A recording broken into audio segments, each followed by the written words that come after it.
The National Electrical Code Section 110.26 does not specifically address the maximum and minimum heights of panel boards. However, National Electrical Code Section 408.4 does provide some guidance for switchboards and panelboards, stating that switchboards and panelboards shall be located in accessible locations where there is adequate space for servicing and maintenance.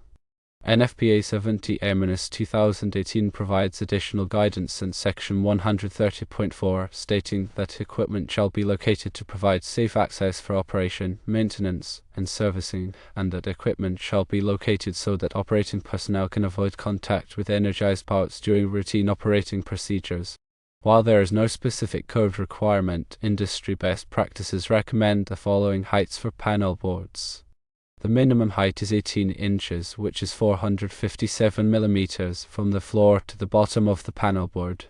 The maximum height is 96 inches, which is 2438 millimeters from the floor to the top of the panel board.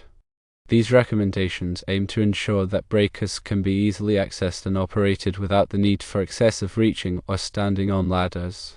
When mounting panel boards vertically one above the other, it is important to consider several factors. Firstly, access to breakers. The panel boards should be mounted at heights that allow for easy access to the breakers in both panels without having to stand on ladders or platforms. Secondly, spacing. There should be sufficient spacing between the panels to allow for proper ventilation and access to the wiring and connections. Thirdly, overall height.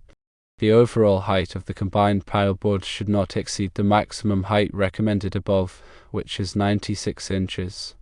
While there is no specific code requirement for the maximum and minimum heights of panel boards, industry best practices recommend heights of 18 inches minimum and 96 inches maximum.